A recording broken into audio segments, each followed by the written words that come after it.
Alhamdulillah malam ini bisa melaksanakan sholat tarawih di rumah aja.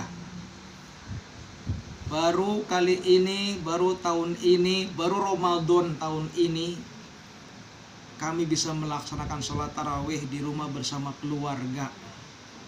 Barangkali Allah sudah menentukan seperti itu, harus kita terima.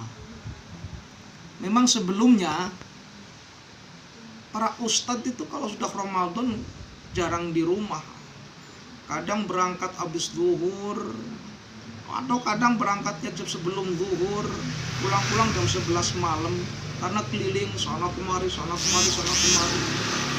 Tapi ternyata dengan COVID-19 ini bisa menekan para ustadz supaya jangan keluar rumah. Dan alhamdulillah bisa melaksanakan sholat tarawih di rumah. Mari kita perhatikan apa yang disampaikan kultum pada kali ini.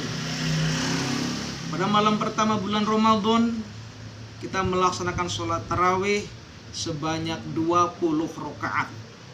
Perlu kita pahami, wahai pemirsa semuanya yang ada di mana saja, bahwa sholat tarawih itu jumlahnya 20 rakaat.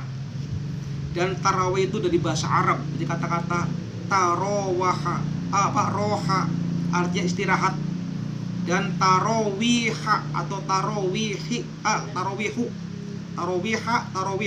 itu jamak yang ghairu munsharif. Maksudnya kalimat itu tidak bisa ditanwini dan artinya istirahat tarawih. Sehingga ada sholat yang namanya sholat tarawih disebut sholat yang sering istirahat. Habis salam minum, atau ada zikir al-badru Muhammad Allahumma sholli alaihi, itu Allahumma sholli ala sayyidina Muhammad Allahumma sholli alaihi. Itu di Indonesia terutama ada semacam itu. Siapa yang mencetuskan sholat tarawih? Perlu kita pahami juga bahwa sholat tarawih yang jumlah 20 rakaat itu berasal atau orang yang pertama kali memberikan kebijakan sholat tarawih 20 rakaat adalah beliau sahabat Umar radhiyallahu anhu. Siapa itu sahabat Umar? Beliau khalifah yang kedua, luar biasa. Beliau bukan sekedar wali tapi di atas wali. Kalau naik kuda itu dijelaskan dalam kitab Al-Majalisus Saniyah, syarahnya kitab Arba'in Nawawi. Beliau kalau naik kuda tuh nggak nyemplak dari belakang kayak wajarnya orang naik kuda, tapi naik kuda dari depan, diseruduk kayak semacam mau beradu dulu dengan kudanya, langsung lompat, luar biasa. Itu salah satu keberanian sahabat Umar. Dan beliau tadi mencetuskan kebijakan sholat tarawih sebanyak 20 rakaat. Setelah itu beliau menyatakan ni'mal bid'ah hadhihi, ni'mal bid'ah hadhihi, bid'ah yang paling indah inilah sholat tarawih 20 rakaat. Jadi sholat tarawih itu bid'ah, akan tetapi bid'ah yang paling baik. Ini bid'ah yang paling baik. Nah, bagaimana dengan sahabat Utsman radhiyallahu an? Khalifah yang ketiga ini mencetuskan kebijakan lagi dalam sholat tarawih bukan 20 rakaat tapi 36 rakaat. Berapa? 36 rakaat. Apa alasannya? Ya karena memang benar-benar ingin menghidupkan bulan Ramadan. Maka sholat tarawih itu hanya terjadi pada zaman para sahabat. Zaman Rasulullah sebenarnya nggak ada yang namanya sholat tarawih. Adanya qiyamu Ramadan, adanya sholat lail, sholat malam. Nabi di bulan Ramadan dan juga di bukan bulan Ramadan sama, senantiasa 8 rakaat. Jadi mohon maaf, saya bukan berarti cerita perbedaan. Bagi yang 8 rakaat jangan dibilang sholat tarawih. Tapi bagi yang sholat tarawih tentu saya sampaikan berdasarkan dari sahabat Umar tadi. Kalau ingin lihat lebih jelas bisa dilihat di kitab, terutama kitab Mizan Asy-Sya'rani. Sana dijelaskan bahwa sholat tarawih jumlahnya 20 rakaat. Ini untuk memberikan penjelasan agar kita tuh benar-benar memahami tentang sholat tarawih. Lalu apalagi untuk keindahan di bulan Ramadan. Rasulullah menyatakan, man qoma ramadhana imanan wa ihtisaban ghufira lahu ma taqaddama min dzambi. Siapa orangnya yang bisa menghidupkan bulan Ramadan meskipun di dalam rumah, gak harus di masjid karena lagi corona. Siapa yang bisa menghidupkan bulan Ramadan dengan tadarus, dengan sodakoh, dengan sholat tarawih, dengan buka bersama, tapi di rumah, tidak boleh ngumpul-ngumpul banyak-banyak. Seandainya ngumpul juga boleh, tapi jangan sampai lebih dari 10 orang. Ya cukup mungkin 5 atau 4 boleh, nggak apa-apa. Cukup itu pun suruh jaga jarak.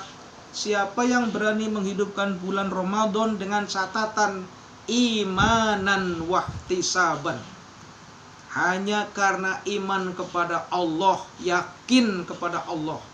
Yang namanya iman itu berarti keyakinan yang mantap. Imanan wahtisaban, yang kedua ihtisab, semata-mata mengharap ridho dari Allah Subhanahu wa ta'ala. Dijamin, Allah jamin, ghufira lahu ma taqaddama min dzambi. Maka dosa-dosanya, baik dosa yang akan datang maupun dosa yang telah lewat, ghufira ma taqaddama min dzambi, dosa yang akan datang diampuni oleh Allah Subhanahu wa ta'ala. Yang belum kita laksanakan itu dosanya sudah diampuni Allah. Subhanallah. Ini baru menghidupkan bulan Ramadan. Dan keistimewaan bulan Ramadan. Arti Ramadan sendiri itu dari bahasa Arab.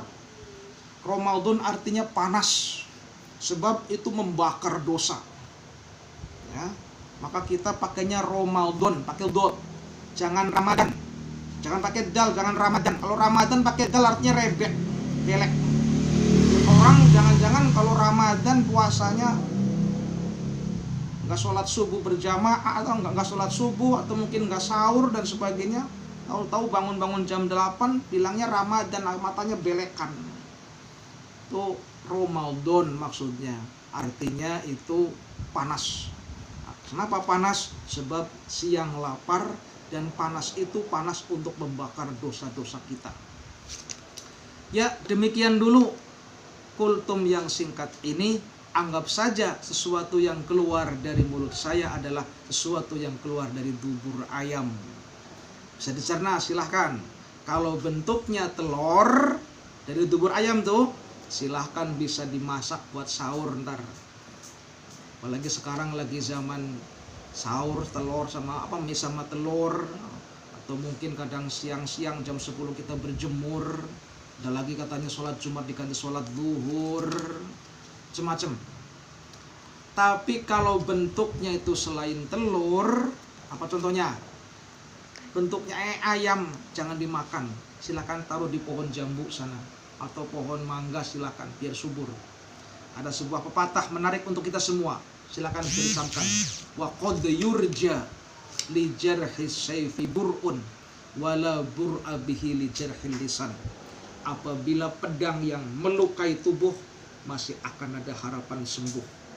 Namun jika lisan yang melukai hati, kemana obat hendak dicari. Itu akan melebihi penyakit corona apabila hati sudah sakit. Kalau corona masih ada obatnya, masih dicari. Tapi kalau sudah sakit hati, kecuali obatnya adalah minta maaf. Apalagi lagi bulan Ramadan, perbanyak kita memberikan maaf. Sekian, wassalamualaikum warahmatullahi wabarakatuh.